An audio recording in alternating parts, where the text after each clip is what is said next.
Sa isang liblib na baryo, sa paanan ng bundok, sa lalawigan ng Quezon, matatagpuan ang Sitio Maligaya, isang tahimik na pamayanan na napapalibutan ng malalawak na niyugan, luntiang kagubatan at mga bukiring sumasayaw sa bawat haplos ng hangin.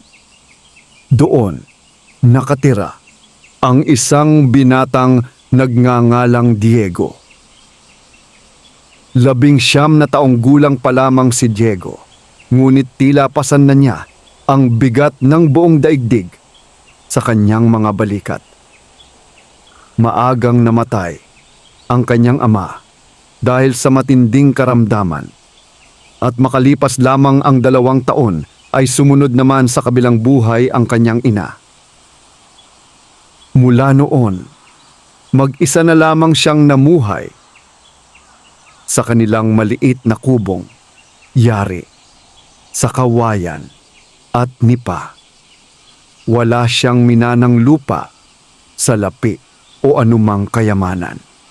Ang tanging naiwan sa kanya ng kanyang ama ay isang matandang itak, ilang kagamitan sa pagtutuba at mga payong paulit-ulit niyang naaalala hanggang sa kanyang paglaki. Anak, madalas sabihin ng kanyang ama noon, ang taong marunong magtiis at gumawa ng mabuti ay hindi pababayaan ng may kapal. Sa tuwing naaalala iyon ni Diego, lalo siyang nagsisikap. Araw-araw ay gumigising siya bago pa sumikat ang araw. Habang natutulog pa ang buong baryo, bit-bit na niya ang kanyang mga kawayan at sisidlan para sa tuba. Mabilis niyang tinatahak ang makitid na daan patungo sa mga niyugang pag-aari ng Don Esteban, ang pinakamayamang tao sa kanilang lugar. Si Don Esteban ang nagpapahintulot kay Diego na mangolekta ng tuba kapalit ng maliit na bahagi ng kanyang kinikita. Hindi kalakihan ang bayad, ngunit sapat upang makabili siya ng bigas at kaunting ulam. Araw-araw na umaakyat si Diego sa matataas na puno ng niyog. Hindi niya alintana ang panganib kahit madulas ang katawan ng puno dahil sa hamog o ulan. Patuloy siyang umaakyat. Sanay na siya. Parang bahagi na ng kanyang buhay ang pag-akyat at pagbaba sa 12 ng puno araw-araw. Madalas siyang makita ng mga taga-baryo na pawis habang pasan ang mabibigat na sisidlan ng tuba. Marami ang naaawa sa kanya, ngunit higit na marami ang humahanga sa kanyang sipag. Isang umaga, habang nagtitinda siya ng tuba sa palengke, nilapitan siya ng isang matandang babae. Payat ito at nakasuot ng lumang saya. Halatang kapos sa buhay. Anak, mahina nitong sabi. Ari ba akong makahingi kahit kaunting tuba? May sakit ang aking asawa at wala kaming maipambili. Tiningnan ni Diego ang matanda. Alam niyang kakaunti lamang ang kanyang paninda. Kung mamimigay siya, mababawasan ang kanyang kita. Ngunit naalala niya ang turo ng kanyang ama. Agad niyang kinuha ang isa sa kanyang sisidlan. Nanay, kunin ninyo po ito. Nagulat ang matanda. Anak, sobra na ito. Ngumiti si Diego. Mas mahalaga po ang may matulungan kaysa sa dagdag na barya. Namasa ang mga mata ng matanda. Nagpasalamat ito ng paulit-ulit bago umalis. Hindi alam ni Diego na may mga matang lihim na nakamasid sa kanya mula sa di kalayuan. Isang matandang lalaki na may suot na kupas na salakot ang tahimik, na nakaupo sa ilalim ng punong akasya. Pinagmamasdan niya ang kabutihan ng binata. Nang mawala na ang matanda, dahan-dahang ngumiti ang lalaki. "Isa ka ngang kakaibang tao, Diego," bulong nito. Ngunit hindi iyon narinig ng binata. Lumipas ang mga araw. Patuloy ang simpleng pamumuhay ni Diego. Kahit mahirap, hindi siya nawawalan ng pag-asa. Minsan ay may natitirang ilang barya siya matapos bumili ng pagkain. Sa halip na gastusin iyon para sa sarili, ibinibigay niya sa mga batang nangangailangan ng papel para sa paaralan. Dahil dito, mahal siya ng maraming tao sa baryo. Ngunit may ilan ding naiinggit. Isa na rito si Ramon. Si Ramon ay anak ng isa sa mga katiwala ni Don Esteban. Mayabang ito at sanay na nakukuha ang gusto. Hindi niya maintindihan kung bakit mas iginagalang ng mga tao si Diego kaysa sa kanya. Isang hapon, habang nasa tindahan ng baryo, narinig niya ang usapan ng ilang matatanda. "Napakabuting bata talaga ni Diego. Kung lahat sana ng kabataan ay katulad niya. Naku, yayaman din niyon balang araw." Nagdilim ang mukha ni Ramon. "Ano bang meron sa hampas lupang iyon?" bulong niya. Mula noon, lalo niyang kinamuhian si Diego.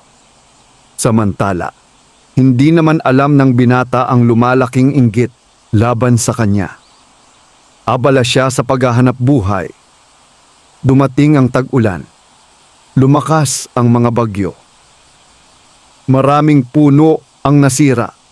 Maraming magtutuba ang tumigil muna sa pagtatrabaho dahil sa panganib. Ngunit hindi si Diego. Kailangan niyang kumita. Kung hindi siya magtatrabaho, wala siyang kakainin. Isang madaling araw, makapalang ulap sa kalangitan. Malakas ang hangin. Nagbabala ang ilang taga-baryo.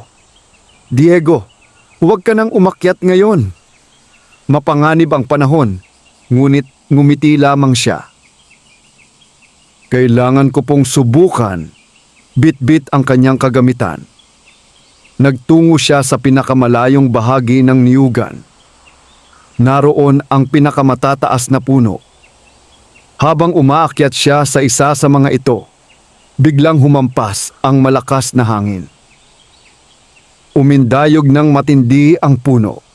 Napakapit ng mahigpit si Diego. Nanginginig ang kanyang mga kamay. Sandali siyang napapikit. Akala niya ay katapusan na niya. Ngunit nakayanan niyang makababa ng ligtas. Pagdating sa lupa, napaupo siya. Humihingal. Nanlalambot ang buong katawan. Habang nagpapahinga, napansin niya ang isang makitid na landas na hindi niya pa kailanman nakita noon. Patungo iyon sa masukal na bahagi ng kagubatan. Nagtaka siya. Halos buong buhay na siyang nagtatrabaho roon, ngunit ngayon lamang niya nakita ang daanang iyon.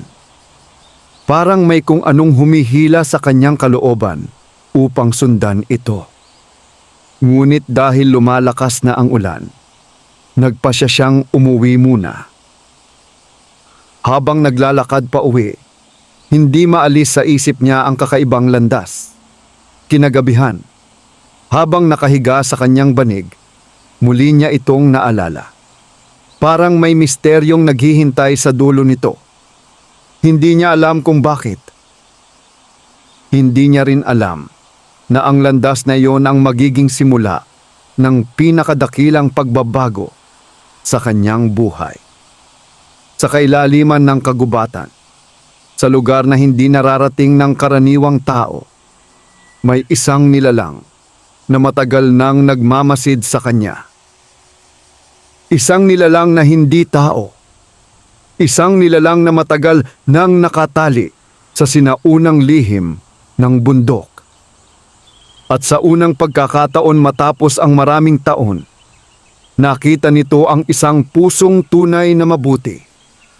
Sa dilim ng kagubatan, unti-unting nagmulat ng mga mata ang mahiwagang nilalang.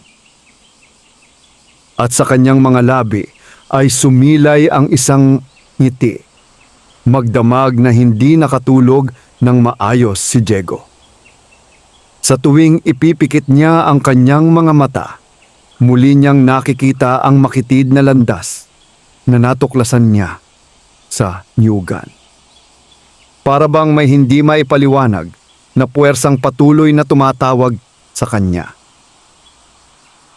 Pagsapit ng madaling araw, bumangon siya mula sa kanyang banig. Tahimik pa ang buong baryo. Tanging huni ng mga ibon at lagaslas ng hangin sa mga puno ng niyog ang maririnig. Matapos magagahan ng kaunting sinaing na kamoteng kahoy, kinuha niya ang kanyang itak at nagtungo muli sa nyugan. Ngunit sa pagkakataong iyon, hindi agad siya nagsimulang mangolekta ng tuba.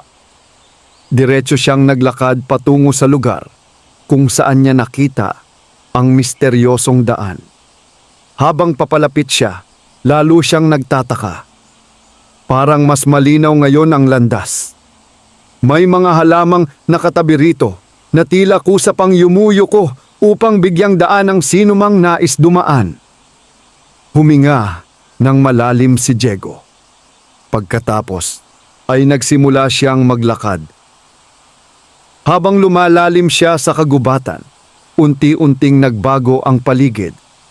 Nawala ang mga karaniwang puno ng niyog.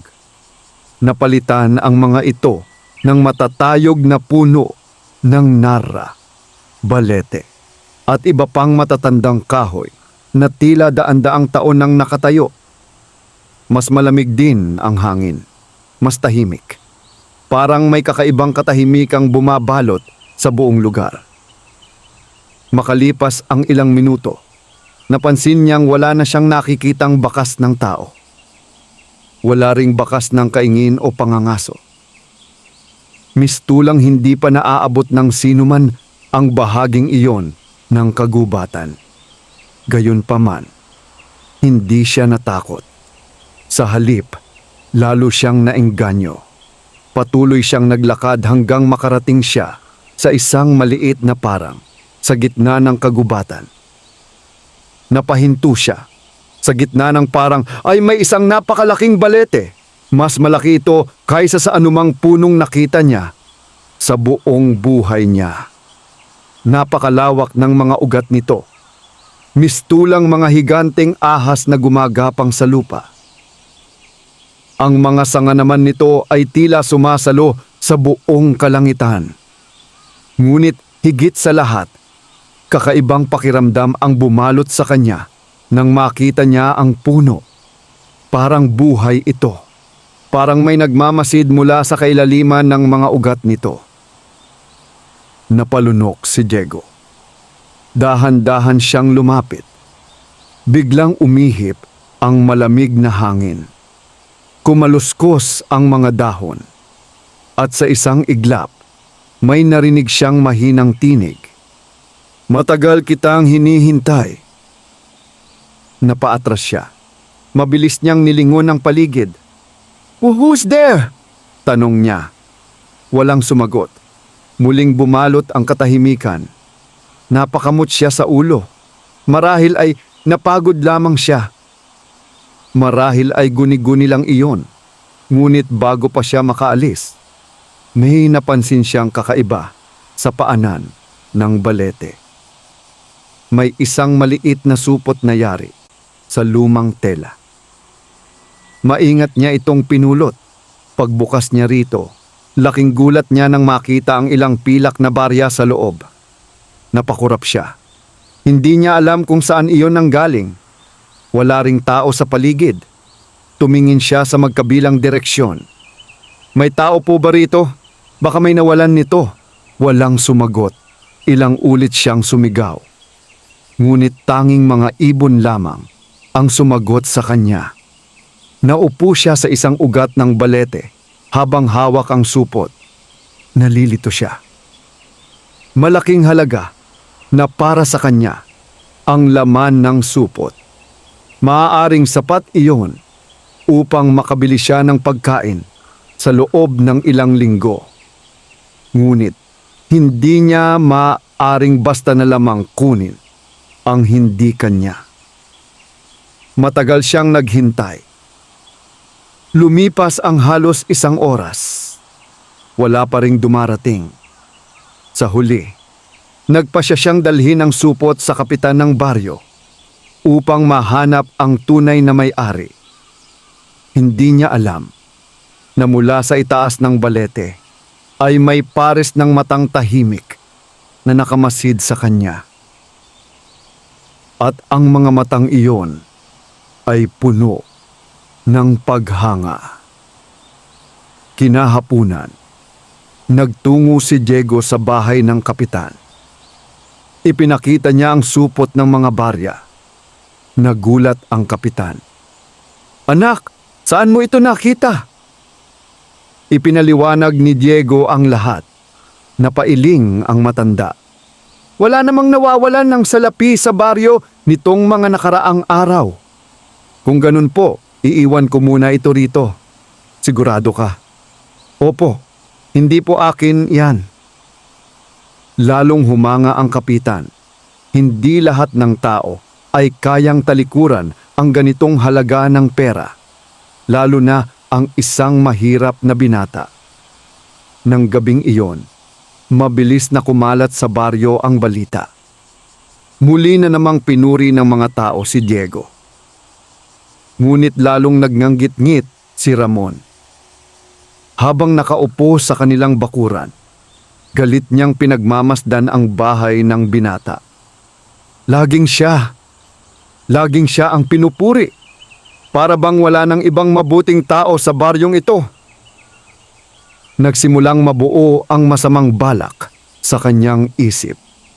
Samantala, sa kailaliman ng kagubatan, may isa namang nilalang na masayang nakangiti. Nakatayo ito sa ilalim ng sinaunang balete. Matangkad, malapad ang pangangatawan.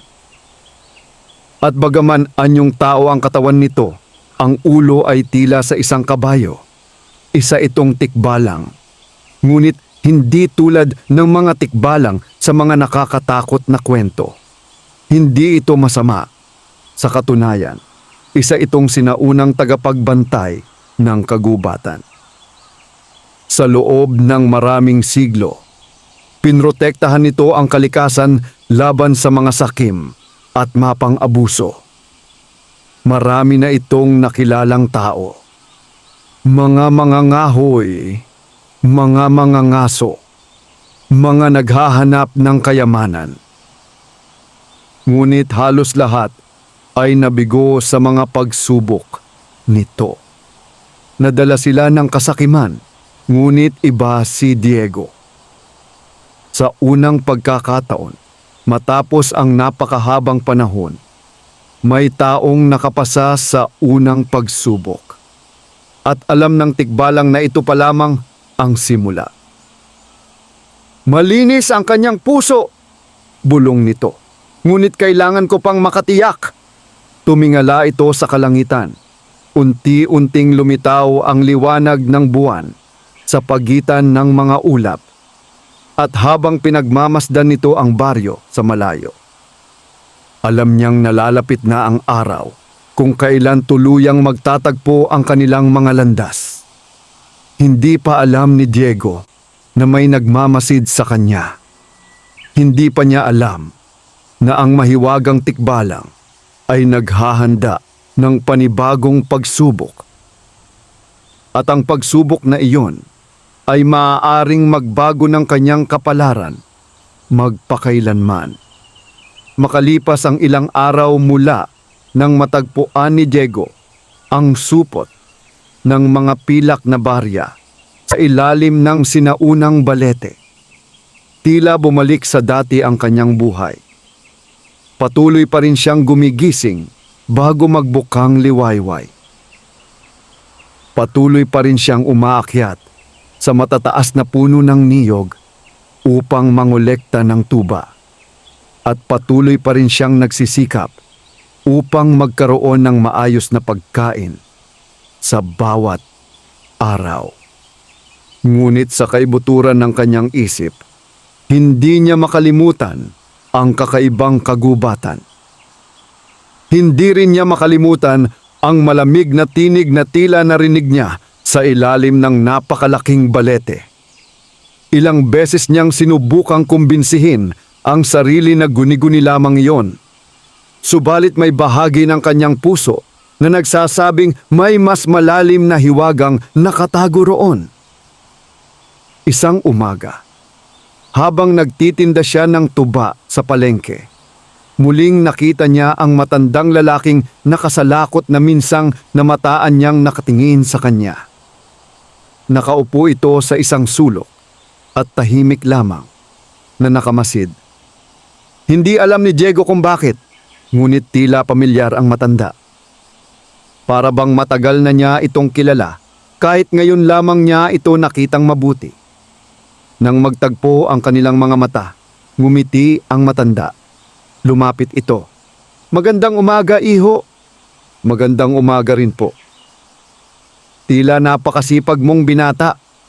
Ngumiti si Diego. "Kailangan po." Tumango ang matanda. Pagkatapos ay tumingin ito sa mga paninda. "Kung sakaling magkaroon ka ng marami sa lapi, ano ang una mong gagawin?" Napaisip si Diego. Maraming tao ang agad nasasagot ng bahay, lupa o kayamanan. Ngunit iba ang kanyang naging tugon. "Papagawa po ako ng maayos na bahay." Ngumiti ang matanda. "Para sa sarili mo?" Umiling si Diego. "Hindi po." "Kaninong bahay?" "Sina Aling Rosa po." Nagulat ang matanda. "Bakit naman?" Napabuntong hininga si Diego. "Namatay na po ang asawa niya. May 3 siyang apo. Tuwing umuulan, tumutulo ang bubong nila." Sandaling natahimik ang matanda. Pagkatapos ay nagtanong muli, "At kung may matira pang salapi?" "Magpapaaral po ako ng mga batang hindi kayang makapasok sa paaralan." Hindi agad nakapagsalita ang matanda. Tahimik niya lamang pinagmasdan ang binata. Pagkaraan ng ilang sandali, ay ngumiti siya. Isang ngiting tila puno ng lihim. "Sana ay hindi magbago ang puso mo." Pagkasabi niyon ay tumalikod na siya. Ngunit nang lumingon muli si Diego makalipas lamang ang ilang segundo, wala na ang matanda. Mistulang naglaho. Napakamot siya sa ulo. Hindi niya alam kung bakit, ngunit tila kakaiba ang kanyang nakausap. Kinagabihan, muling nagtungo si Diego sa kagubatan. Hindi niya maipaliwanag kung bakit. Parang may humihila sa kanya patungo roon. Mabilis niyang natagpuan ang landas. At sa pagkakataong iyon, tila mas maliwanag ang paligid kahit gabi na. Nang makarating siya sa balete, may nakita siyang kakaiba. May isang maliit na sisidlang yari sa kawayan na nakapatong sa ugat ng puno. Katulad noong una, walang tao sa paligid. Lumapit siya. Sa tabi ng sisidlan ay may nakalagay na isang dahon. At nakasulat doon gamit ang uling. "Para sa taong may mabuting puso." Napakunot ang noo ni Diego. Maingat niyang binuksan ang sisidlan. Ngunit agad siyang napaatras sa gulat. Sa loob nito ay may ilang pirasong ginto, tunay na ginto. Kumikinang sa liwanag ng buwan. Nanlaki ang kanyang mga mata. Hindi pa siya kailanman nakahawak ng ganoong karaming kayamanan. Halos manginig ang kanyang mga kamay. Ngunit kasabay ng kanyang pagkabigla, ay ang paglitaw ng pag-aalinlangan. Kanino yon? Sino ang nag-iwan at bakit para sa kanya? Mahabang sandali siyang nakatitig sa sisidlan. Kung kukunin niya iyon, maaaring tuluyan ng magbago ang kanyang buhay. Hindi na niya kakailanganing umakyat araw-araw sa mga puno ng niyog. Hindi na niya kailangang magutom. Ngunit hindi rin niya alam kung tama ba ang basta na lamang tanggapin ang ganoong kayamanan. Maya-maya ay nagsalita siya kahit walang kausap. Hindi ko po maaaring kunin ito kung hindi ko alam kung sino ang may-ari. Muli niyang isinara ang sisidlan. Pagkatapos ay inilapag niya ito sa parehong lugar kung saan niya ito natagpuan. Sana po ay matagpuan ito ng tunay na may-ari. Pagkasabi niya niyon ay tumalikod na siya at naglakad palayo. Sa likod ng balete, may isang nilalang na tahimik na nakamasid. At sa unang pagkakataon sa loob ng napakaraming taon, nakaramdam ito ng tunay na paggalang sa isang tao. Ang nilalang na iyon ay ang mahiwagang Tikbalang. Sa isang kisap mata, nagbago ang anyo nito. Naging ang matandang lalaking nakausap ni Diego sa palengke. Ngumiti ito. Nakapasa ka sa ikalawang pagsubok. Tumingin siya sa sisidlan ng ginto. Marami ng tao ang bumagsak sa bahaging iyon. Marami ang agad na tinangay ng kasakiman. Ngunit hindi si Diego. At habang lalo nitong nakikilala ang binata, lalo nitong napapatunayan ang isang matandang propesiya. Ayon sa alamat ng kagubatan, darating balang araw ang isang tao na hindi susukatin ang halaga ng buhay sa dami ng ginto. Isang taong pipili ng kabutihan kahit siya mismo ay naghihirap. At kapag dumating ang taong iyon, muling mabubuksan ang mga biyayang matagal nang itinago ng kagubatan. Ngunit may isa pang pagsubok na dapat pagdaanan si Diego. Ang pinakamahirap sa lahat. At hindi ito tungkol sa salapi. Hindi ito tungkol sa kayamanan, kundi tungkol sa sakripisyo. Samantala, sa baryo, lihim na sinusundan ni Ramon ang bawat kilos ni Diego. Nakita niya ang binata na pumasok sa kagubatan. At nang makita niyang lumabas ito mula sa direksyon ng sinaunang balete, nagsimulang mabuo ang isang mapanganib na hinala sa kanyang isip. May tinatago ka, Diego. At aalamin ko kung ano iyon. Hindi niya alam na ang kanyang pag-uusisa ay magdadala sa kanya sa isang panganib na hindi pa niya kailanman naranasan. At hindi rin niya alam na malapit nang magpakita ang tunay na tagapagbantay ng kagubatan. Lumipas ang ilang araw matapos ang pangalawang pagbisita ni Diego sa sinaunang balete. Bagaman hindi niya kinuha ang mahiwagang ginto, hindi pa rin maalis sa kanyang isip ang nangyari. Sino ang nagiiwan ng mga bagay na iyon? Bakit tila siya ang pinipili? At ano ang ibig sabihin ng mga salitang nakasulat sa dahon? Sa kabila ng mga tanong, ipinagpatuloy niya ang kanyang simpleng pamumuhay. Hindi nagbago ang kanyang ugali. Hindi siya naging mapagmataas. Hindi rin siya naging sakim. Patuloy niyang tinutulungan ang mga nangangailangan sa abot ng kanyang makakaya. Subalit, habang lumalalim ang kanyang koneksyon sa mahiwagang kagubatan, may isa namang tao na lalong kinakain ng inggit. si Ramon. Araw-araw niyang sinusubaybayan si Diego.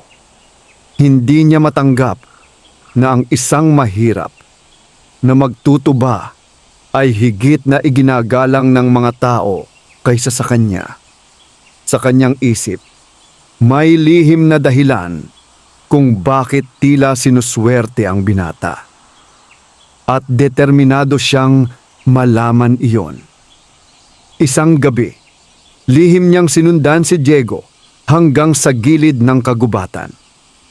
Ngunit bago pa siya makapasok sa misteryosong landas, biglang umihip ang malakas na hangin.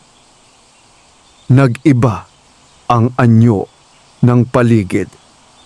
Ang mga punong dati niyang nakikita ay tila nagsiksikan. Ang mga daan ay tila naglaho. Paulit-ulit siyang naglakad, ngunit pabalik-balik lamang siya sa parehong lugar. Makalipas ang ilang oras, pagod at takot siyang nakabalik sa baryo. Hindi niya alam na pinaglalaruan siya ng mahiwagang kapangyarihan ng kagubatan. Samantala, si Diego ay muling nakarating sa sinaunang balete.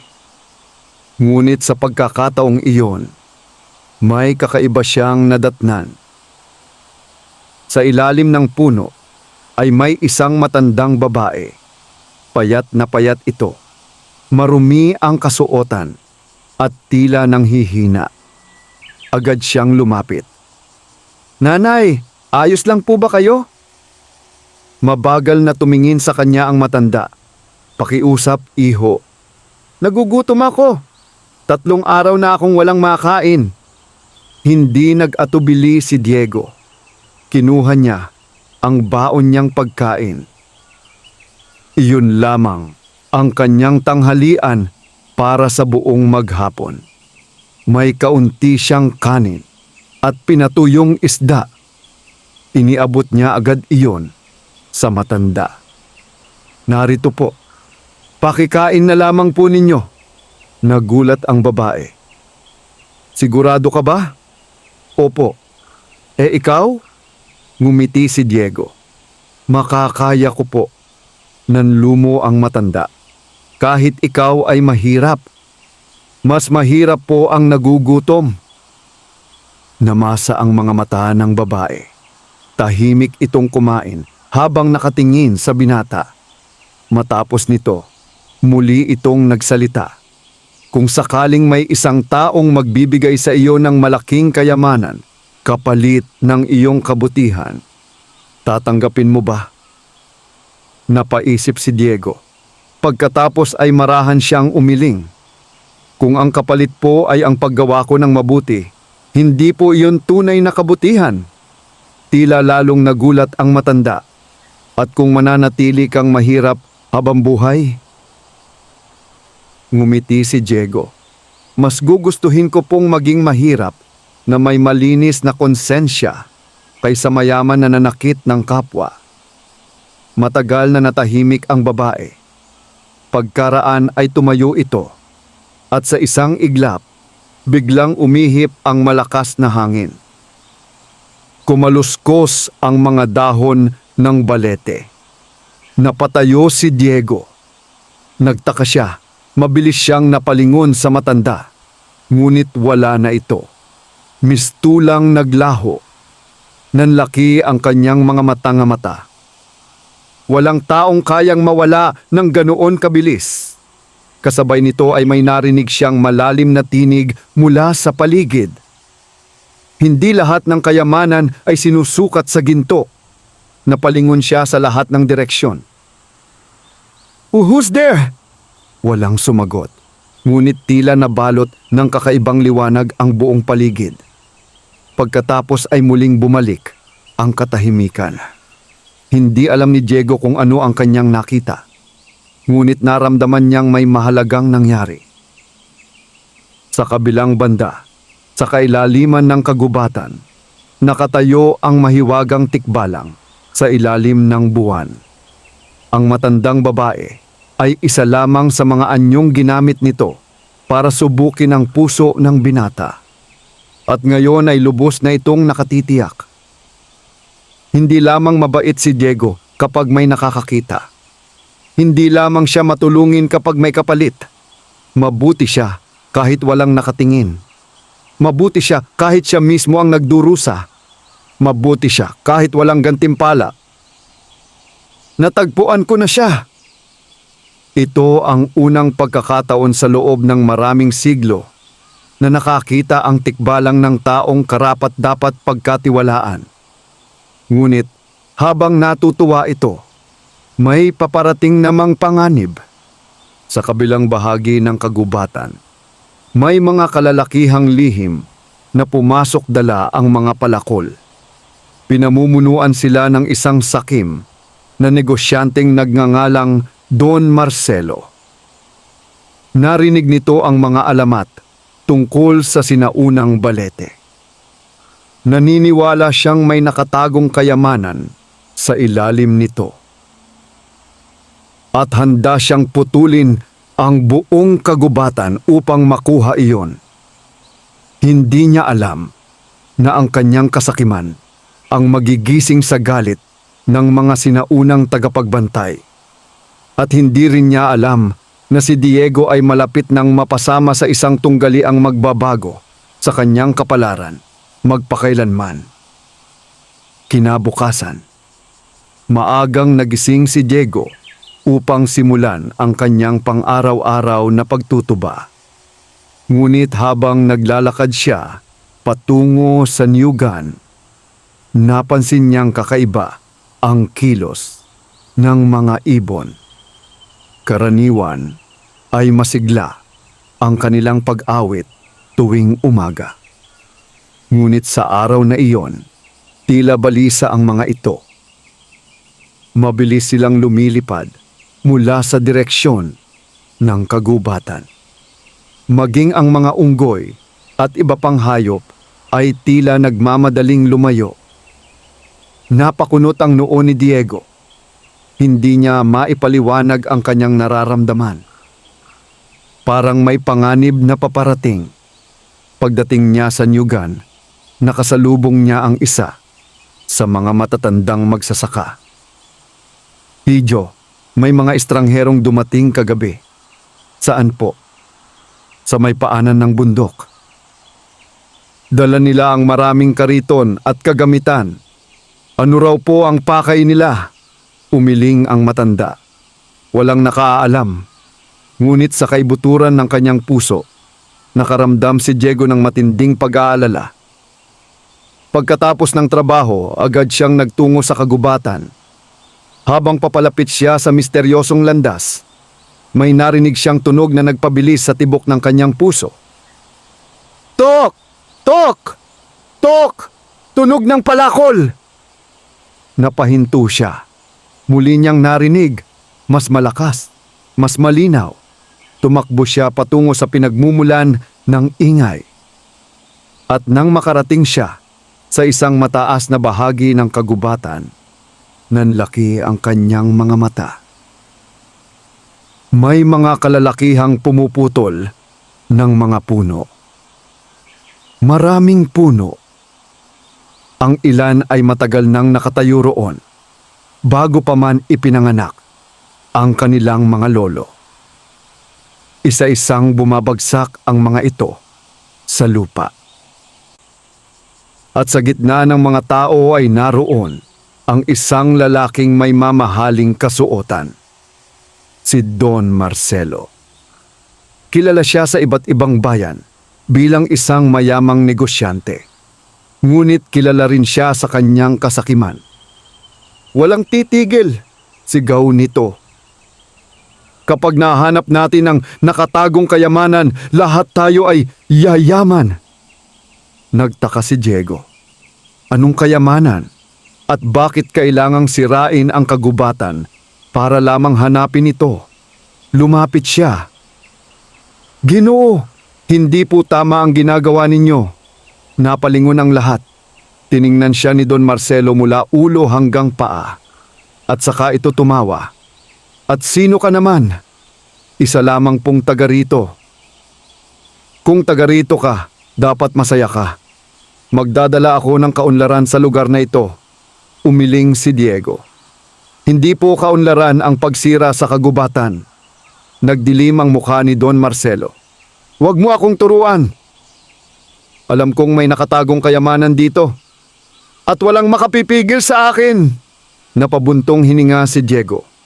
Alam niyang walang mangyayari sa pakikipagtalo. Kaya mabigat ang loob niyang umalis. Ngunit habang naglalakad siya pabalik sa sinaunang balete, lalo siyang nababalisa. Parang may umiiyak sa paligid. Parang ang mismong kagubatan ay nasasaktan. Pagdating niya sa balete, napansin niyang tila mas madilim ang paligid. Ang dating malamig na hangin ay naging mabigat at muli niyang narinig ang malalim na tinig. Ang kasakiman ay dumating na. Napalingon siya. Who are you? Sa pagkakataong iyon, may lumabas na isang matangkad na nilalang mula sa likod ng napakalaking ugat. Napaatras si Diego. Nanlaki ang kanyang mga mata. Hindi siya makapaniwala sa kanyang nakikita. Ang katawan nito ay tulad ng isang tao. Ngunit ang ulo ay gaya ng sa isang kabayo. Matangkad, malapad ang balikat, at tila may sinaunang kapangyarihang nakapalibot dito. Napalunok si Diego. Tikba lang, hindi nakaramdam ng takot ang binata. Sa halip, kakaibang kapayapaan ang bumalot sa kanya. Dahil ang nilalang sa kanyang harapan ay walang bakas ng kasamaan. Ang mga mata nito ay puno ng karunungan, puno ng lungkot, at puno ng kabutihan. Ako ang tagapagbantay ng kagubatang ito, sabi ng tikbalang. Ilang siglo ko nang pinoprotektahan ang lugar na ito. Tahimik na nakinig si Diego. Nakita ko ang iyong puso. Nakita ko ang iyong kabutihan. Nakita ko ang iyong katapatan. Napayuko si Diego. Ako po ay isang ordinaryong tao lamang. Hindi. Ikaw ang taong matagal kong hinihintay. Lalong nalito si Diego. Ngunit bago pa siya makapagtanong, tumingin ang tikbalang sa malayong bahagi ng kagubatan. Naroon ang mga tauhan ni Don Marcelo. Patuloy ang pagputol nila ng mga puno. Kapag bumagsak ang sinaunang balete, mawawala ang balanse ng buong kagubatan. Magkakaroon ng pagbaha. Magkakaroon ng pagguho ng lupa. At maraming tao ang magdurusa. Nabigla si Diego. Kasama rito ang kanyang baryo. Kasama rito ang mga pamaing, ang mga pamilyang kilala niya. Kasama rito ang mga batang tinutulungan niya. Ano pong dapat nating gawin? Tahimik na tumingin sa kanya ang tikbalang. Sa unang pagkakataon ay ngumiti ito. Handa ka bang ipaglaban ang iba kahit walang kapalit? Hindi nagdalawang isip si Diego. Opo, handa po ako. Muling umihip ang hangin. Kumaluskos ang mga dahon ng sinaunang balete. At tila natuwa ang buong kagubatan sa kanyang sagot. Ngunit sa di kalayuan, isang pares ng matang puno ng galit ang nakamasid. Si Ramon. Nasaksihan niya ang lahat. Nakita niya ang tikbalang. Narinig niya ang tungkol sa kayamanan. At sa halip na matakot, lalo siyang naging sakim. Kung may kapangyarihan at kayamanan ngang nakatago sa kagubatan, gusto niya itong mapasakan niya. Hindi niya alam na ang landas na kanyang tatahakin ay magdadala sa kanya sa isang kapalarang hindi niya kailanman gugustuhin. Samantala, sa ilalim ng sinaunang balete, nagsisimula pa lamang ang tunay na kwento ni Diego at ng mabuting tikbalang. At kasabay nito ay ang paglapit ng isang pagsubok na mas mabigat kaysa sa lahat ng kanilang napagdaanan. Matapos ang unang pagkikita nila, matagal na nakatayo si Diego sa ilalim ng sinaunang balete habang pinagmamasdan ang mahiwagang tikbalang. Marami siyang tanong. Marami siyang gustong malaman, ngunit higit sa lahat, nais niyang maunawaan kung bakit siya ang napili ng nilalang na ito. Tahimik na umihip ang hangin. Sumayaw ang mga dahon ng balete sa liwanag ng dapit hapon. Pagkaraan ng ilang sandali, nagsalita ang tikbalang. May mga bagay na matagal nang nakatago sa mundong ito. Mga lihim na hindi naalala ng karamihan. Nakinig si Diego. Noong unang panahon, bago pa maitayo ang mga baryo at bukirin, ang kagubatang ito ay banal na lugar. Maraming nilalang ang naninirahan dito. Hindi kami kaaway ng tao. Kami ang tagapagbantay ng kalikasan. Napatingin si Diego sa paligid. Parang ngayon lamang niya tunay na nakita ang kagandahan ng kagubatan. Ang malalaking puno, ang malinaw na batis, ang mga ibong malayang lumilipad. Ngunit habang lumilipas ang mga siglo, pagpapatuloy ng tikbalang, dumami ang mga taong naging sakim. Marami ang pumasok rito upang maghanap ng ginto. Marami ang sumira sa kagubatan. Marami ang nagsinungaling para yumaman. Bumigat ang tinig nito. Kaya isinara namin ang aming mga lihim. Tanging ang mga taong may malinis na puso ang maaaring pagkatiwalaan. Napaisip si Diego. At ako po ba ang taong iyon? Matagal siyang tiningnan ng tikbalang. Ikaw ang unang taong nakapasa sa mga pagsubok matapos ang napakahabang panahon. Natahimik si Diego. Hindi niya alam kung ano ang sasabihin. Hindi niya kailanman itinuring ang sarili bilang espesyal. Isa lamang siyang mahirap na magtutuba. Ngunit tila may mas malaking dahilan kung bakit siya dinala ng kapalaran sa lugar na iyon. Lumapit ang tikbalang sa paanan ng balete. Pagkatapos ay itinuro nito ang napakalaking puno. Ang punong ito ang puso ng kagubatan. Habang buhay ito, mananatiling ligtas ang buong lugar. Ngunit kapag ito ay bumagsak, magsisimulang mamatay ang kagubatan. Napalunok si Diego. Naalala niya si Don Marcelo.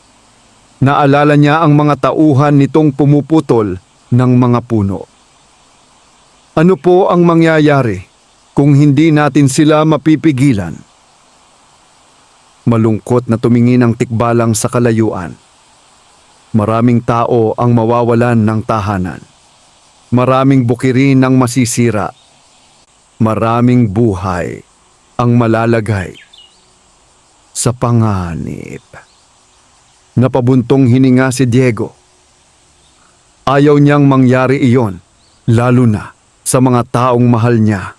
Sa parehong sandali, sa kabilang bahagi ng kagubatan, patuloy ang paghuhukay ng mga tauhan ni Don Marcelo. Lalong naging marahas ang kanilang paghahanap. Isa-isang bumabagsak ang matatandang puno. Nasasaktan ang kalikasan, ngunit wala silang pakialam. Ang mahalaga lamang sa kanila ay ang kayamanang kanilang hinahanap. Sa gitna ng kanilang gawain, isang manggagawa ang lumapit kay Don Marcelo. Ginoo, wala pa rin po tayong nakikita. Nagnggit-ngit ang mayaman. Hukayin pa ninyo! May nakatago rito. Nararamdaman ko. Hindi niya alam na may isa pang taong nakikinig sa kanilang usapan. Si Ramon. Nakatago siya sa likod ng mga palumpong. At habang naririnig niya ang mga salitang kayamanan at lihim, lalo siyang naaakit. Sa kanyang isip, ito na ang pagkakataong hinihintay niya. Kung makukuha niya ang kayamanang iyon bago si Diego, mapapatunayan niyang higit siyang karapat-dapat. Samantala, sa ilalim ng balete, may ipinakita ang tikbalang kay Diego. Inilapat nito ang isang kamay sa katawan ng puno. Biglang lumiwanag ang paligid. Napaatras si Diego sa pagkabigla. Sa harap niya ay tila lumitaw ang mga larawan ng nakaraan. Nakita niya ang kagubatan noong sinaunang panahon. Mas malawak, mas luntian, mas buhay. Nakita niya ang mga tao at mahiwagang nilalang na namumuhay ng mapayapa. Nakita niya kung paano nila inalagaan ang kalikasan. Ngunit nakita rin niya ang pagdating ng mga sakim. Ang mga taong handang sirain ang lahat kapalit ng kayamanan. Unti-unting naglaho ang mga larawan. Bumalik ang paligid sa dati. Nanginginig si Diego. Hindi siya makapaniwala sa kanyang nasaksihan. Lahat po ba iyon ay totoo? Tumango ang tikbalang. At malapit nang maulit ang madilim na bahagi ng kasaysayan. Tahimik na yumuko si Diego. Ngayon ay mas malinaw na sa kanya ang kanyang tungkulin. Hindi lamang ito tungkol sa isang puno. Hindi lamang ito tungkol sa isang kagubatan. Ito ay tungkol sa kinabukasan ng kanilang baryo. At sa mga taong umaasa sa kalikasan para mabuhay. Ngunit bago pa man sila makapagplano, biglang umihip ang napakalakas na hangin. Nagulat si Diego. Kasabay nito ay ang pagtakbo ng isang usa mula sa malalim na bahagi ng kagubatan. Takot na takot ito. May kasunod pang mga ibon at iba pang hayop. Parang may tinatakasan. Nagdilim ang mukha ng tikbalang. May kung anong mali. May nangyayaring hindi dapat mangyari. At ilang sandali lamang ang lumipas. Isang malakas na dagundong ang umalingaw-ngaw sa buong kagubatan. Tila may napakalaking punong bumagsak. Napapikit ang tikbalang. At sa unang pagkakataon mula nang makilala niya ito, nakita ni Diego ang takot sa mga mata ng tagapagbantay ng kagubatan. Dumating na sila sa hangganan ng banal na lupain. Mabigat ang tinig nito. At kapag hindi natin sila napigilan, ang susunod nilang puputulin ay ang sinaunang balete. Nangingibabaw ang katahimikan matapos marinig ni na Diego at ng tikbalang ang malakas na dagundong mula sa kailaliman ng kagubatan. Ngunit hindi iyon katahimikang payapa. Isa yung katahimikang puno ng pangamba. Maging ang hangin ay tila tumigil sa paghihip. Ang mga ibon ay hindi umaawit. Ang mga kuliglig ay tila natahimik. Parang ang buong kagubatan ay naghihintay sa susunod na mangyayari. Mabigat ang mukha ng tikbalang habang nakatingin sa direksyon ng pinagmulan ng ingay. Mas mabilis silang umuusad kaysa sa inaasahan ko. Napatingin si Diego. Hindi po ba natin sila maaaring pigilan ngayon din? Sandaling natahimik ang tikbalang. Kung dahas ang gagamitin natin, lalo lamang lalala ang lahat. Hindi lahat ng tao sa grupo ni Don Marcelo ay masasama. Ang ilan sa kanila ay naghahanap lamang ng ikabubuhay. Napayuko si Diego. Alam niyang tama ito. Marami sa mga manggagawa ay mga ordinaryong tao lamang na sumusunod sa utos. Hindi nila alam ang tunay na panganib na dulot ng kanilang ginagawa. Ngunit habang pinag-uusapan nila ito, may isa namang taong papalapit sa kapahamakan. Si Ramon. Mula nang makita niya ang tikbalang at marinig ang usapan tungkol sa lihim ng kagubatan, hindi na siya mapakali. Hindi siya nakatulog ng maayos. Paulit-ulit niyang iniisip ang kayamanang maaaring nakatago sa ilalim ng sinaunang balete. Sa kanyang isip, kung makukuha niya iyon, hindi na siya kailanman magiging anino ni Diego. Hindi na siya magiging pangalawa sa tingin ng mga tao. Kaya bago pa sumikat ang araw kinabukasan, lihim siyang nagtungo sa kagubatan. Mag-isa. Bit-bit ang isang pala at isang sako. Habang lumalalim siya sa kagubatan, lalo siyang nababalot ng kakaibang pakiramdam. Malamig ang hangin, tahimik ang paligid, ngunit hindi siya nagpatinag. Ang nasa isip niya lamang ay kayamanan. Hindi nagtagal. Natagpuan niya ang sinaunang balete at sa unang pagkakataon nasilayan niya nang malapitan ang napakalaking puno. Sandali siyang natigilan. May kakaibang kapangyarihan itong taglay, ngunit nanaig pa rin ang kanyang kasakiman. Siguradong may nakatago rito. Mabilis niyang sinimulan ang paghuhukay sa paligid ng mga ugat. 1, 2, 3. Paulit-ulit niyang isinaksak ang pala sa lupa. Ngunit habang lumalalim ang kanyang hukay, nagsimulang magbago ang paligid. Unti-unting lumakas ang hangin. Naggalaw ang mga ugat ng balete. At mula sa malayo ay may narinig siyang mga yabag. Mabibigat na yabag. Napalingon siya, wala siyang nakita. Ngunit malinaw niyang naririnig ang mga ito. Palapit ng palapit. Biglang bumilis ang tibok ng kanyang puso. May tao ba riyan? Sigaw niya. Walang sumagot. Muli niyang narinig ang mga yabag. Sa pagkakataong ito ay tila nasa likuran na niya. Agad siyang lumingon, ngunit wala pa ring tao. Nagsimulang manginig ang kanyang mga kamay.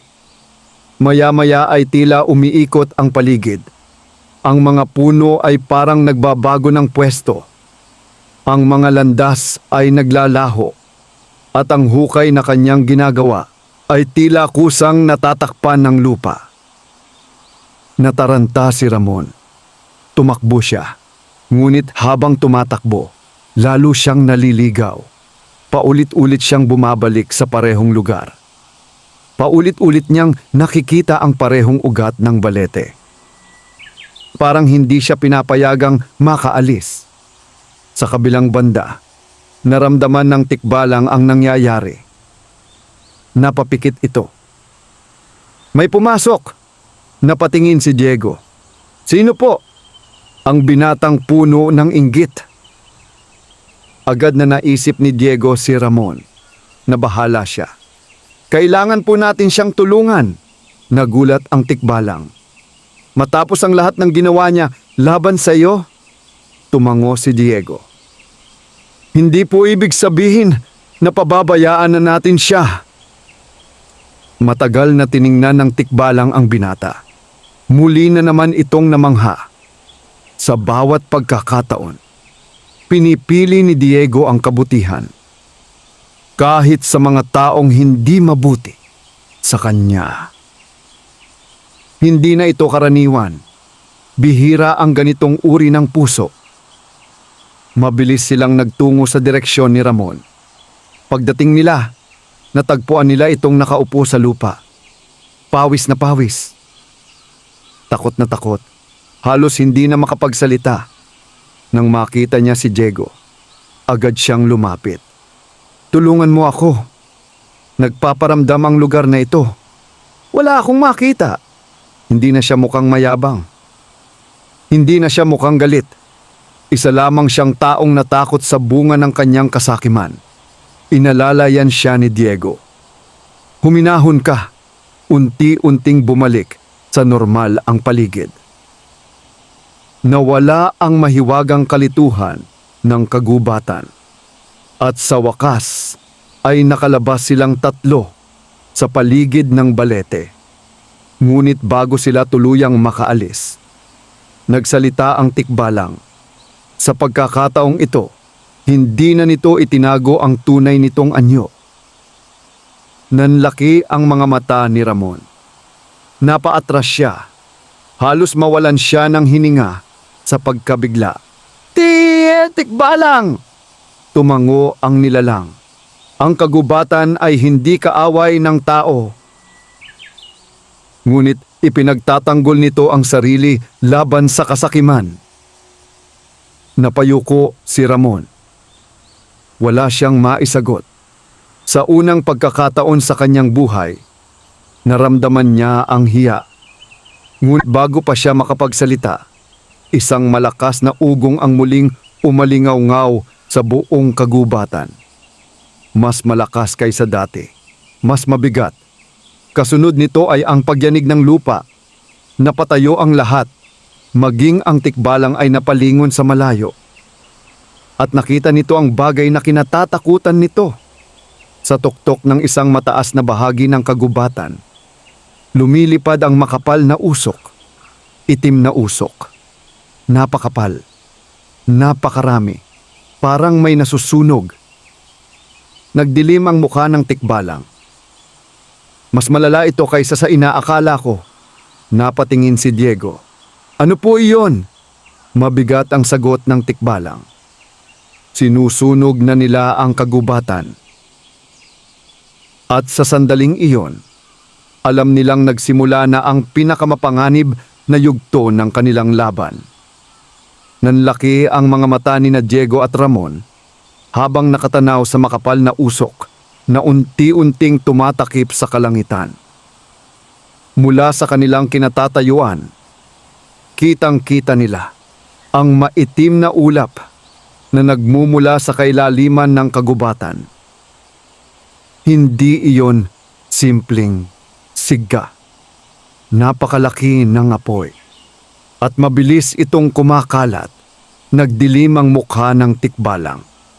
Sa loob ng maraming siglo nitong pagbabantay sa kagubatan, alam nito na walang mas mapanganib kaysa sa apoy na pinasimulan ng kasakiman ng tao. Hindi natin maaaring sayangin ang oras, sabi nito. Kapag umabot ang apoy sa banal na lupain, maaaring mamatay ang maraming sinaunang puno. Agad na tumango si Diego. Ano po ang maaari nating gawin? Ngunit bago makasagot ang tikbalang, nagsalita si Ramon. Punong-puno ng pagsisisi ang kanyang mukha. Ako ang may kasalanan, napalingon sa kanya si Diego. Umiling si Ramon. Hindi ko sinindihan ang apoy. Pero kung hindi ako naging sakim at hindi ko sinundan si Don Marcelo, baka mas maaga natin itong nalaman. Tahimik na nakinig si Diego. Sa unang pagkakataon, nakita niyang tunay na nagsisisi ang binata. Wala na ang dating pagmamataas.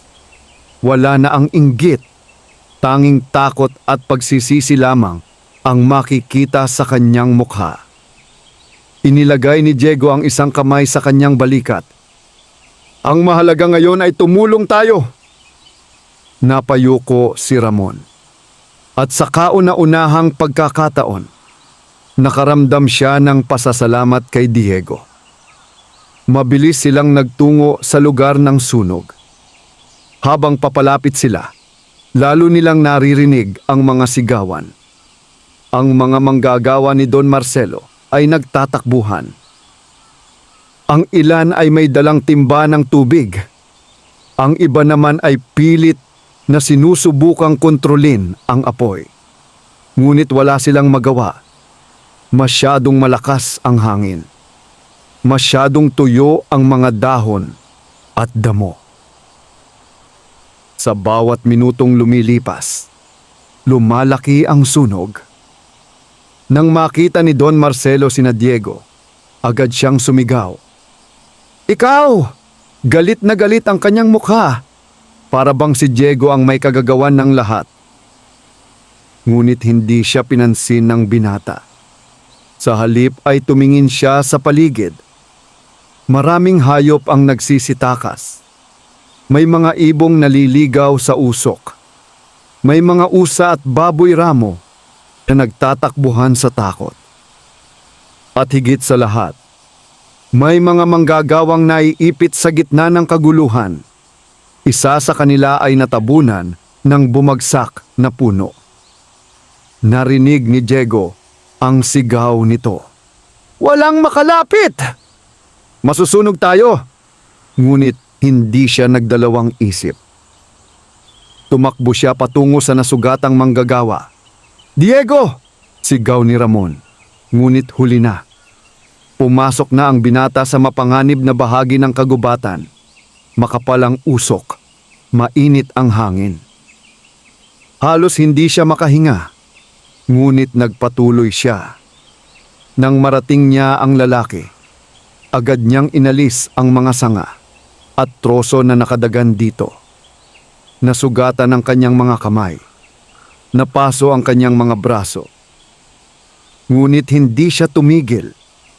Makalipas ang ilang minuto, matagumpay niyang nailabas ang manggagawa.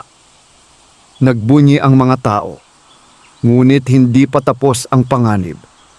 Sa kabilang bahagi ng kagubatan, may isa pang problema.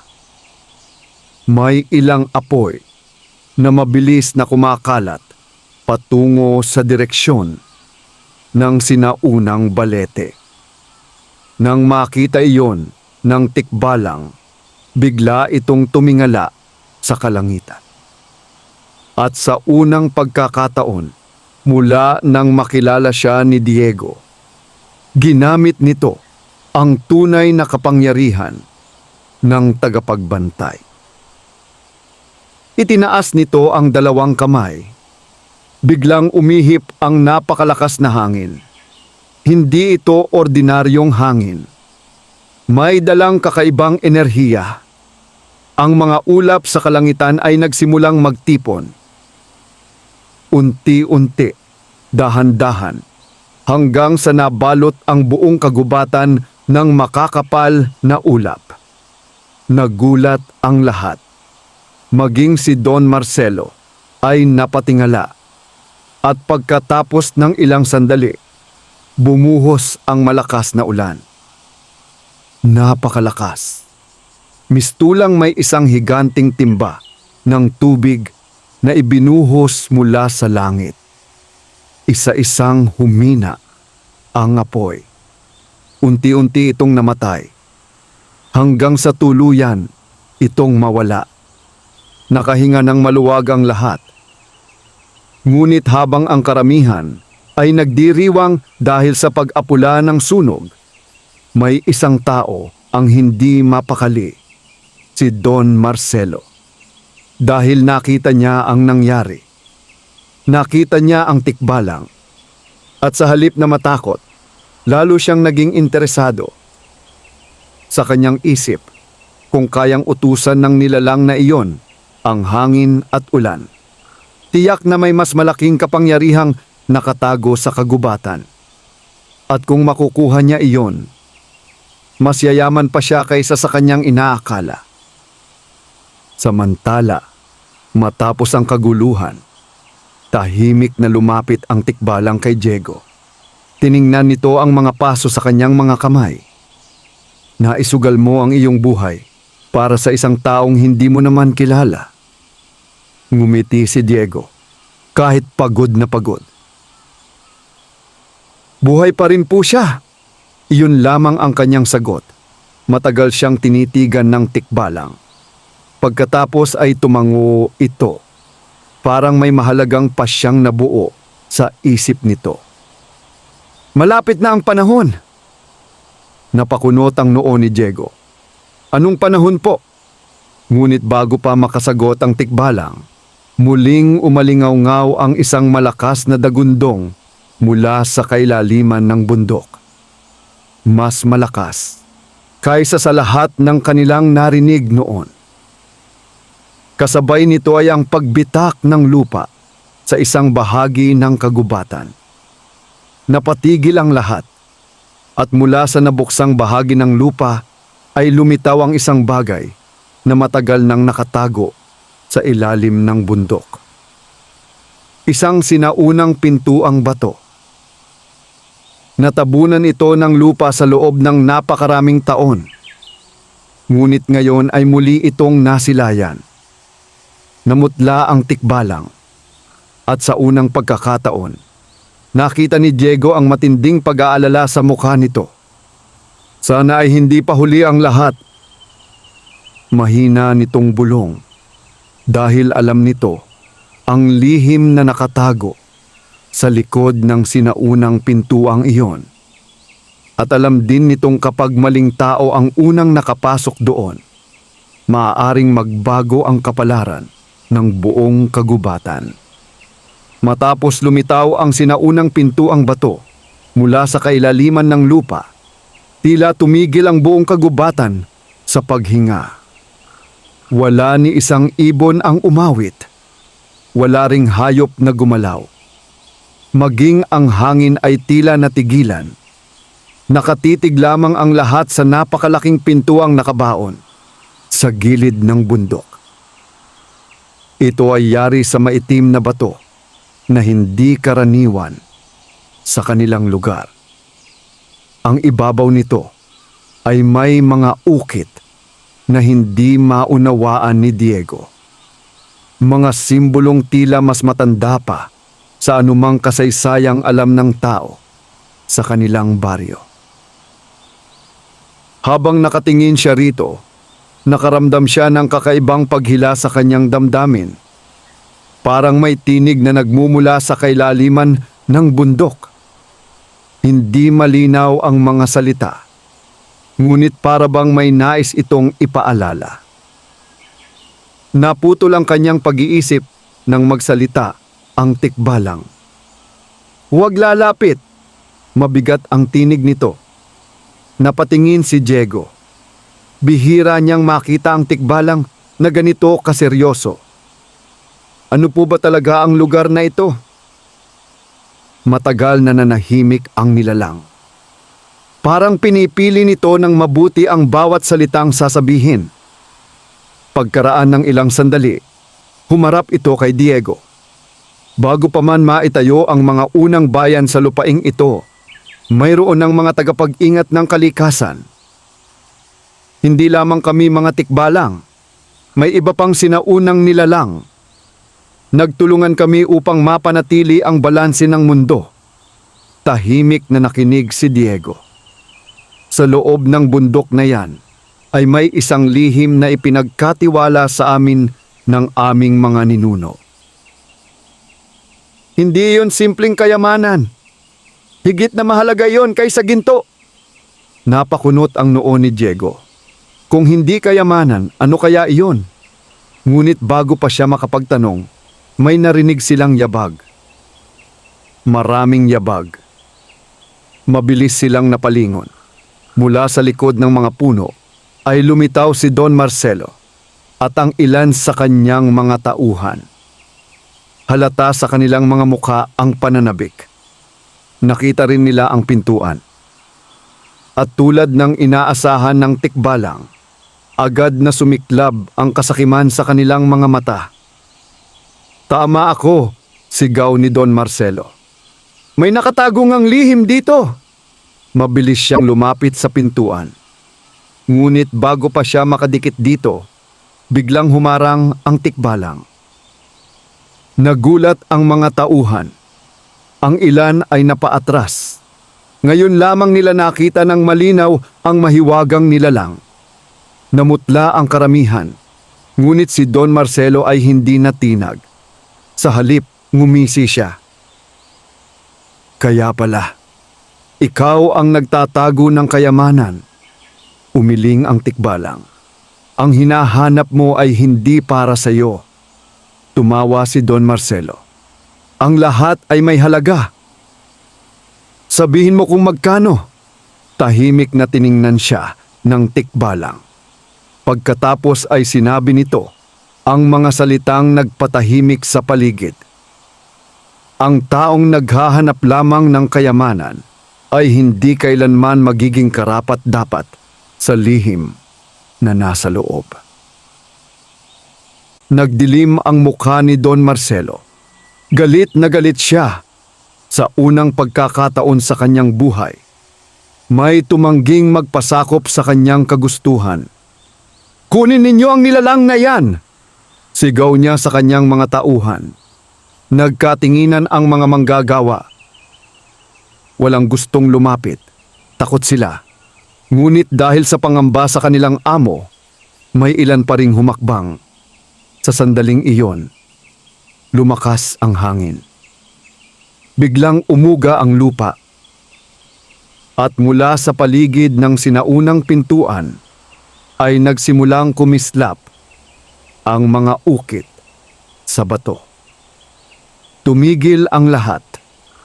Maging si Don Marcelo ay napaatras. Unti-unting lumiwanag ang buong lugar. At mula sa pintuan ay lumabas ang isang tinig. Matanda, malalim, at puno ng kapangyarihan. Ang puso lamang na dalisay ang makalalapit. Nayanig ang buong bundok. Napatakbo sa takot ang ilan sa mga manggagawa. Ang iba naman ay napaluhod. Hindi nila maunawaan ang kanilang nasasaksihan. Samantala, si Diego ay nakatayo lamang. Bagaman kinakabahan, hindi siya nakakaramdam ng takot. Sa halip, parang may kakaibang kapayapaan na bumabalot sa kanya. At doon napansin ng tikbalang ang isang bagay. Ang liwanag mula sa mga ukit sa pintuan ay tila dahan-dahang lumalapit kay Diego. Hindi ito nangyari kay Don Marcelo. Hindi rin nangyari sa iba, kay Diego lamang. Nanlaki ang mga mata ng tikbalang. Bigla nitong naalala ang isang sinaunang hula na matagal nang nakalimutan ng marami. Ang hula tungkol sa isang karaniwang tao na magmumula sa simpleng pamumuhay. Isang taong walang kayamanan, walang kapangyarihan, ngunit may pusong mas mahalaga kaysa anumang ginto. At sa sandaling iyon, nagsimulang mabuo sa isip nito ang isang nakagugulat na posibilidad. Ngunit hindi pa iyon ang pinakamalaking panganib. Dahil habang abala ang lahat sa misteryosong pintuan, tahimik na lumayo si Don Marcelo. May galit sa kanyang mga mata, may puot sa kanyang puso, at may nabubuo ng bagong balak sa kanyang isip. Kung hindi niya makukuha ang lihim sa pamamagitan ng lakas, gagamit siya ng panlilinlang. At ang kanyang magiging sandata ay isang taong kilalang-kilala ni Diego. Isang taong madaling manipulahin. Isang taong minsan nang nilamon ng inggit, si Ramon. Habang lumulubog ang araw sa likod ng bundok, walang nakaalam na mas mabigat pang pagsubok ang naghihintay. Sapagkat ang susunod na laban ay hindi na lamang tungkol sa kagubatan. Ito ay tungkol sa tiwala, pagkakaibigan, at sa pagpili sa pagitan ng kabutihan at tukso. Mabigat ang pakiramdam ni Diego habang naglalakad pa uwi mula sa kagubatan. Hindi maalis sa kanyang isip ang mga nangyari sa paligid ng sinaunang pintuang bato. Ang mahiwagang tinig, ang kumikislap na mga ukit, at higit sa lahat, ang kakaibang liwanag na tila kumilala sa kanya. Hindi niya alam kung ano ang ibig sabihin nito. Ayaw din niyang isipin na siya ay espesyal. Sa kanyang pananaw, isa lamang siyang ordinaryong magtutuba na nagsisikap mabuhay ng marangal. Ngunit sa kabilang banda, alam ng tikbalang na may mas malalim na dahilan ang lahat ng nangyayari. At habang papalapit ang katuparan ng sinaunang hula, lalo namang nagiging desperado si Don Marcelo. Kinabukasan, lihim niyang ipinatawag si Ramon. Nagulat ang binata nang makatanggap ng paanyaya mula sa mayamang negosyante. Bagaman nagbago na ang kanyang pananaw matapos ang nangyari sa kagubatan, dala pa rin niya ang kahihiyang dulot ng kanyang mga nakaraang pagkakamali. Pagdating niya sa malaking kampo ni Don Marcelo, sa paanan ng bundok, agad siyang sinalubong ng negosyante. Umupo ka. Tahimik na naupo si Ramon. Hindi niya alam kung bakit siya ipinatawag. Ngumiti si Don Marcelo. Ngunit hindi iyon ngiting may kabutihan. Ngiti iyon ng isang taong may lihim na balak. Narinig kong malapit ka kay Diego. Umiling si Ramon. Hindi po. Ngunit napansin niyang tila may ibang kahulugan ang tanong. Kaya nanahimik siya. Ilang sandali pa, inilapag ni Don Marcelo sa mesa ang isang maliit na kahon. Dahan-dahan niya itong binuksan. Nanlaki ang mga mata ni Ramon. Puno iyon ng mga gintong barya. Mas marami kaysa sa anumang kayamanang nakita niya sa buong buhay niya. Kumikinang ang mga ito sa liwanag ng araw. Sa iyo, ang lahat ng ito. Halos hindi makahinga si Ramon. Bakit po? Sumandal si Don Marcelo. May gusto lamang akong malaman. Ano po iyon? Tulungan mo akong makapasok sa loob ng sinaunang pintuan. Biglang bumigat ang dibdib ni Ramon. Naalala niya ang tikbalang. Naalala niya ang babala nito. Naalala rin niya kung paano siya iniligtas ni Diego kahit marami siyang ginawang mali. Nagsimulang magbanggaan ang dalawang tinig sa kanyang isip. Isa ang nagsasabing ito na ang pagkakataon niyang yumaman. Isa naman ang nagpapaalala sa kanya ng tamang landas. Tahimik siyang napayuko. Napansin iyon ni Don Marcelo. Kaya lalo pa nitong tinaasan ang alok. Kapag natagpuan natin ang lihim sa loob ng bundok, magiging mayaman ka habang buhay. Magkakaroon ka ng lupa. Magkakaroon ka ng bahay. Hindi ka na muling maghihirap. Sa loob ng ilang sandali, natuksong maniwala si Ramon. Ngunit kasabay niyon ay ang paggunita niya sa mga salita ni Diego. Ang mahalaga ay matuto tayong gumawa ng tama habang may pagkakataon pa.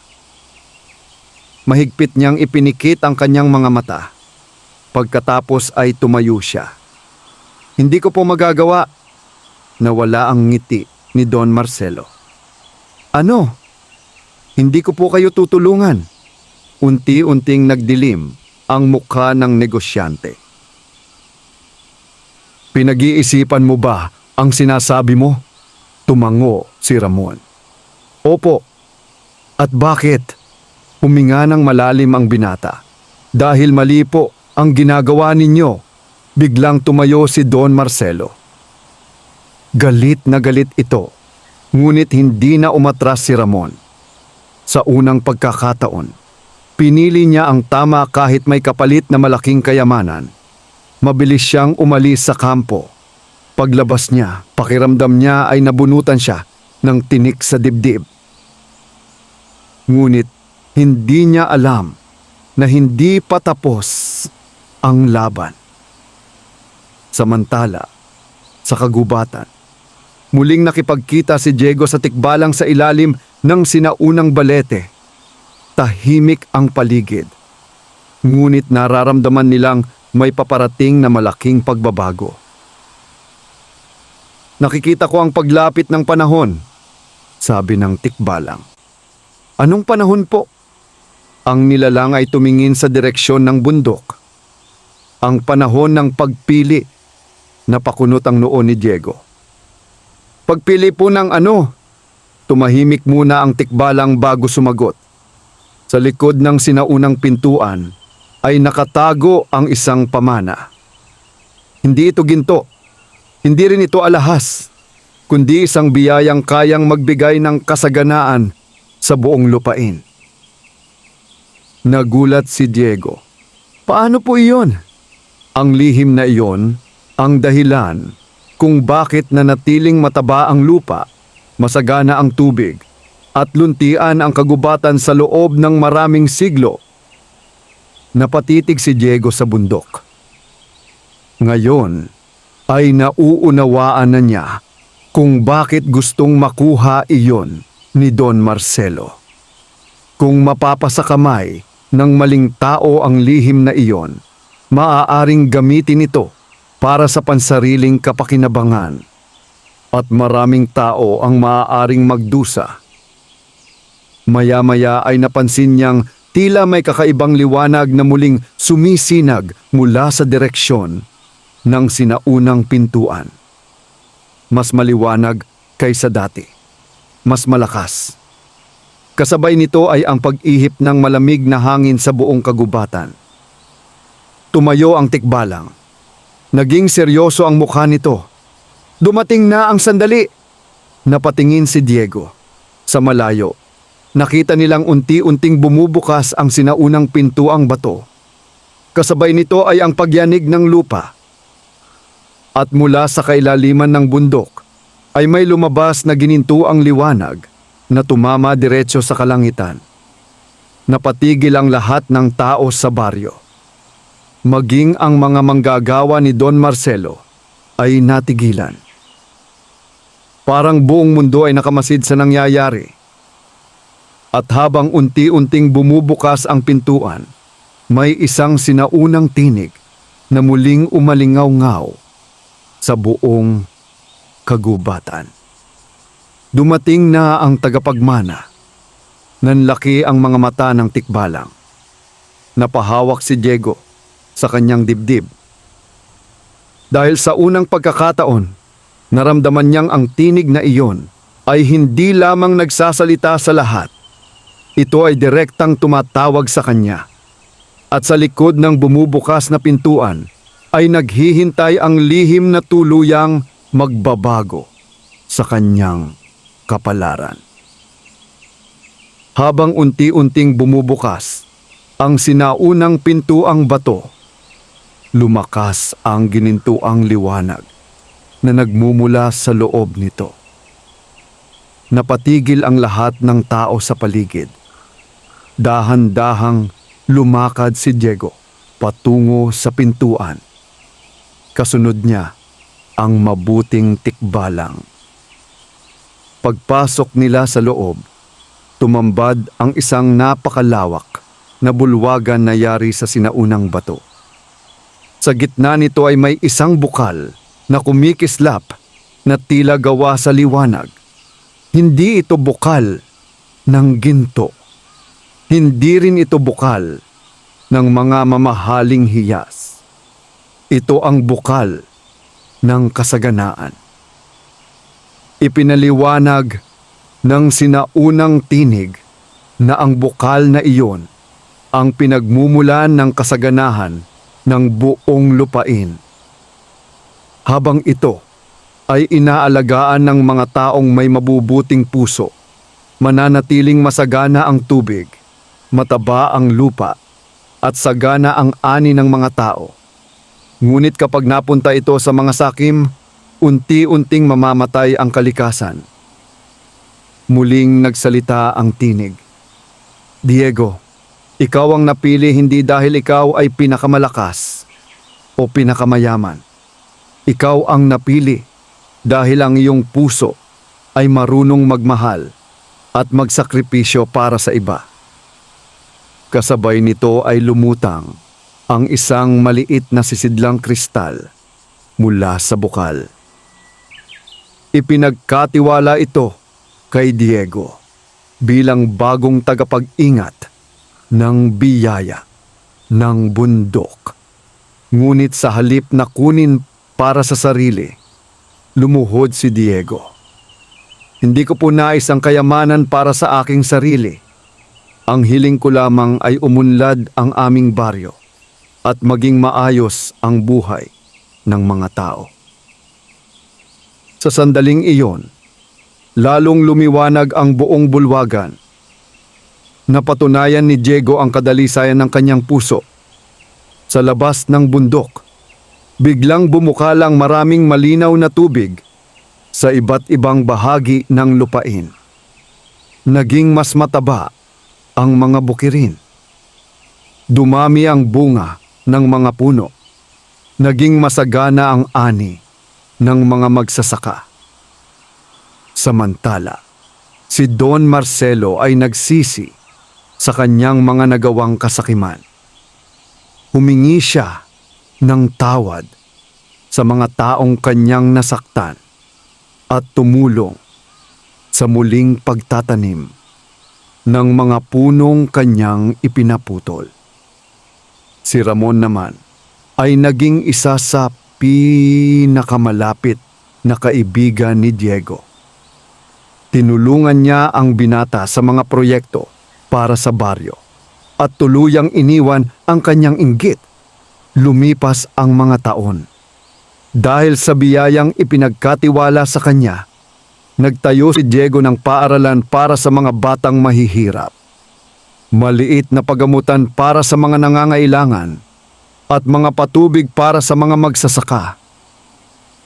Wala siyang itinagong kayamanan para sa sarili. Mas pinili niyang ibahagi ang biyaya sa lahat. At habang umuunlad ang baryo, patuloy niyang binibisita ang sinaunang balete. Doon niya muling nakita ang mabuting tikbalang sa huling pagkakataon. Ngumiti ang mahiwagang nilalang. Nagawa mo ang iyong tungkulin, at kayo po ang nagturo sa akin ng tunay na kahulugan ng kayamanan, sagot ni Diego. Unti-unting nagliwanag ang katawan ng tikbalang. Bago ito tuluyang naglaho, iniwan nito ang kanyang huling mga salita. Ang pinakamalaking kayamanan ay hindi ginto o pilak. Ito ay isang pusong marunong magmahal at magbigay. Pagkatapos noon, ay naging bahagi na lamang ng alamat ang mabuting tikbalang.